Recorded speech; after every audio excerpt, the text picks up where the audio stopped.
Merci. Donc tout de suite, j'appelle Monsieur Arnaud Delaplace, si vous voulez bien me rejoindre à nous, sous les applaudissements de la salle. Donc Monsieur Delaplace est ingénieur de recherche et PhD, donc il est du Centre d'innovation du groupe Holcim, donc CIH Holcim à Lyon. Il est diplômé en génie civil de l'École normale supérieure de Cachan, l'ENS Cachan, région parisienne, agrégation, doctorat, habilitation à diriger des recherches. Après plus de 10 ans en tant que chercheur titulaire au CNRS, il rejoint le Centre d'innovation d'Holcim en 2011, donc ça fait bientôt une quinzaine d'années. Ses travaux portent sur le comportement des matériaux à base de ciment, propriétés au jeûnage, chaleur d'hydratation, fissuration, la modélisation et la simulation numérique. Il est également l'auteur d'une cinquantaine d'articles et rapports scientifiques et a fait plus d'une quarantaine de contributions lors de conférences nationales et internationales. Monsieur Delaplace, vous avez la parole. 10 minutes, s'il vous plaît. Merci. Très bien. Alors merci pour cette introduction puis l'invitation à participer à cette conférence. Et puis donc voilà, j'ai une très belle introduction aux nouvelles solutions pour les constructions durables dont je vais vous parler maintenant, donc exemplifier un petit peu les différentes solutions qu'on propose. Donc pour commencer un petit peu de contexte, on a vu qu'il y a des enjeux pour la partie construction qui sont toujours majeurs dans le monde. Le béton reste et restera le matériau de construction numéro 1 grâce à sa disponibilité, grâce à son coût modéré, sa facilité d'utilisation.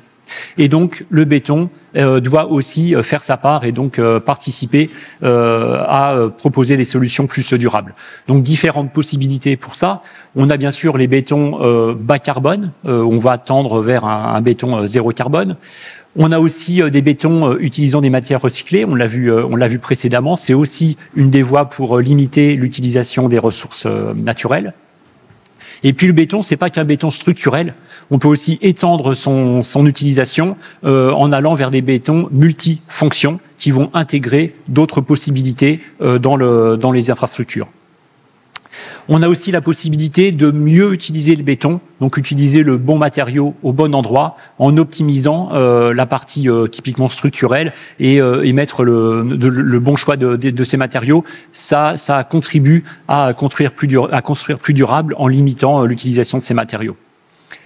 Et enfin, un point très important aussi, l'industrie de la construction a commencé sa transformation digitale, on va dire, et donc bien sûr cette transformation digitale doit bénéficier au construire plus durable.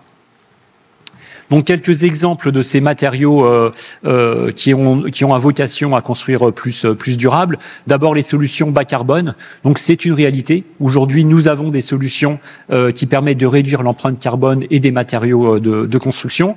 Donc pour la Farge Holcim, on a deux gammes, EcoPlanet pour la partie ciment et EcoPact pour la partie béton. Et ce sont aujourd'hui des matériaux qui sont employés dans le monde entier et qui permettent de diminuer l'empreinte carbone des constructions. Donc vous avez ici quelques exemples de ces constructions à travers le monde. Comme je le dis, c'est une réalité aujourd'hui. On sait construire avec une empreinte carbone réduite. Et puis on a le matériau béton classique tel qu'on le connaît et on a des déclinaisons de ce matériau. Alors j'ai commencé par le matériau Aerium qui est une mousse minérale, donc à base de ciment. Et c'est un matériau que j'aime bien parce qu'il offre différentes propriétés, différentes performances. Donc c'est un matériau qui est très léger et donc qui offre des performances d'isolation thermique qui sont très importantes et au même niveau que les autres matériaux d'isolation. Et donc Aerium est très largement utilisé pour isoler des blocs, des toitures terrasses, etc. Et Aerium, en fait, on peut jouer, on a un curseur qui permet de changer sa densité et donc de changer ses performances et notamment ses performances mécaniques. Donc en augmentant un petit peu la densité de la mousse, on peut avoir des performances mécaniques qui sont supérieures et qui permettent d'utiliser ce matériau pour du remplissage de remblais et aussi pour, par exemple, égaliser des planchers. Et donc Aerium est utilisé typiquement dans la tour Mohamed VI pour égaliser, planifier les planchers de cette tour sans apporter de charge structurelle supplémentaire sur la tour. On a aussi des bétons perméables qui, avec un fort regain d'intérêt aujourd'hui, on a tous en tête ces épisodes pluvieux intenses qui peuvent créer des inondations en ville. Et donc ces matériaux fortement perméables permettent de laisser passer l'eau, de stocker l'eau aussi pour éviter ces phénomènes d'inondation. Associé à de la végétalisation, ça permet aussi de limiter les phénomènes d'îlots de chaleur urbains. Donc vraiment un matériau qui est complet avec un fort regain d'intérêt pour l'utilisation en ville. Et puis je termine par une application moins visible parce qu'elle est sous l'eau, mais les bétons marins bioactifs ont pour vocation à accélérer, donc après une transformation, ça peut être l'extension d'un port, ça peut être la protection de la côte. On va mettre en place ces bétons qui vont accélérer la réappropriation du milieu par les micro-organismes, par les poissons, par les mollusques, etc. Donc on a des bétons classiques, des bétons structurels qui vont permettre aux micro-organismes de se fixer plus rapidement et donc de faire revenir cette flore et faune sous-marine. Et puis on a aussi des structures dédiées, donc un exemple ici de structure imprimée en 3D qui a pour vocation à héberger les grosses espèces, poissons, mollusques, dans ces environnements marins. On a parlé donc de la réutilisation des matériaux, donc c'est aussi un axe fort de développement et de recherche. Donc réutiliser les matériaux pour limiter l'emploi de ressources naturelles est un enjeu majeur. Donc on utilise ce qu'on appelle le mining urbain, les matériaux issus de la déconstruction.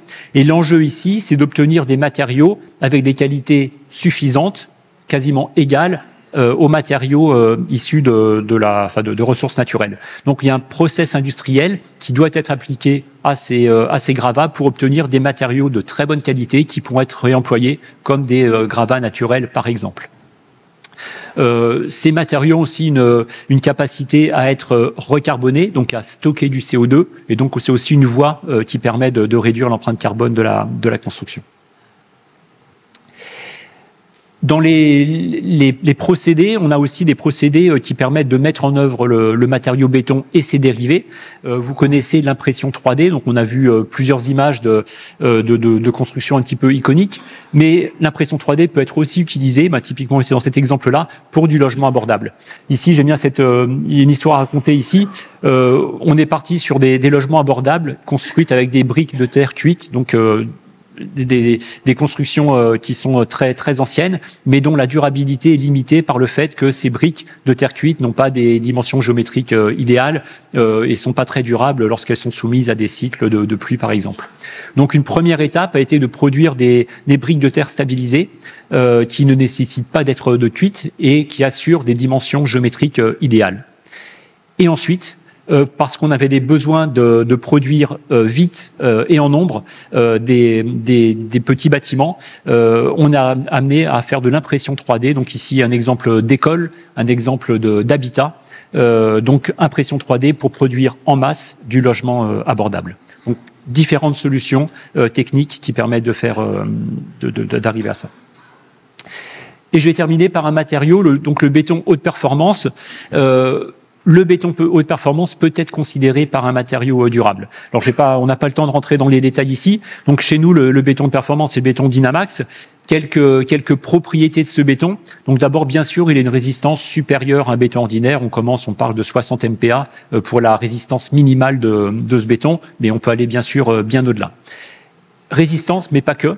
On a aussi la partie durabilité. C'est des matériaux qui sont très durables, et qui dit durable dit allongement du cycle de vie de la construction. Donc permettre d'utiliser les constructions sur un temps plus long, permettre de réduire l'empreinte carbone globale si on considère l'ensemble du cycle de vie de la construction de ces bâtiments. Donc oui, les bétons de performance sont des matériaux durables. Et enfin, d'un point de vue structurel, d'un point de vue design, ce sont des matériaux qui peuvent offrir une rigidité supérieure. Et donc on peut optimiser l'utilisation du matériau pour faire des constructions plus légères, mettre en œuvre moins de matériaux. Alors un exemple ici sur un bâtiment à Bucarest où l'utilisation de ce matériau Dynamax, béton haute performance, a permis deux choses. Donc déjà d'une part d'utiliser moins de béton, moins de mètres cubes de béton sur ce projet. Donc on réduit l'empreinte environnementale du bâtiment. Premier gain. Et deuxième gain, puisqu'on a construit plus fin, des poteaux de section plus fines, des murs porteurs de section d'épaisseur plus limitée, on a un gain 2 mètres carrés d'utilisation du bâtiment. Donc l'ordre de grandeur ici, on avait 10 mètres carrés de gain de surface offerte par l'utilisation de ce bâtiment, de ce matériau haute performance.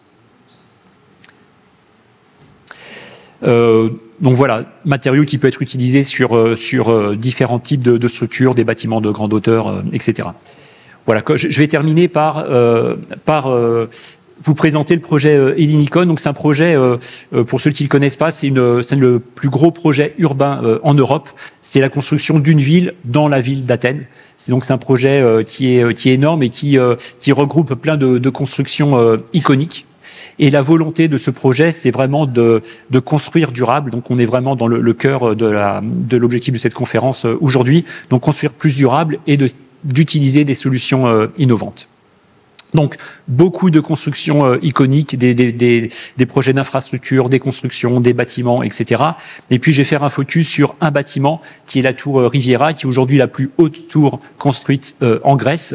Et donc, pour ce bâtiment, on a utilisé nos deux matériaux phares aujourd'hui, qui sont Ecopact, donc le béton bas carbone, et Dynamax, le béton haute performance. Et donc, vous voyez que les volumes sont quand même assez impressionnants pour ce seul bâtiment. Et donc, on a un bâtiment ici durable, dans le sens où voilà, tout a été fait pour limiter son empreinte environnementale. Et pour terminer, pour garantir l'utilisation de ces différents matériaux, nouveaux matériaux, on a des solutions aujourd'hui, des solutions digitales qui vont permettre de garantir et de démontrer que les performances de ces matériaux sont bien les performances attendues par le projet. Ok. Je m'arrête ici. Merci de votre attention. Merci beaucoup, Monsieur Laplace. Le projet, il est public? C'est un portage public ou privé? Le grand projet grec? Grec, c'est privé. C'est privé, oui. Ok. Merci beaucoup pour cette belle présentation.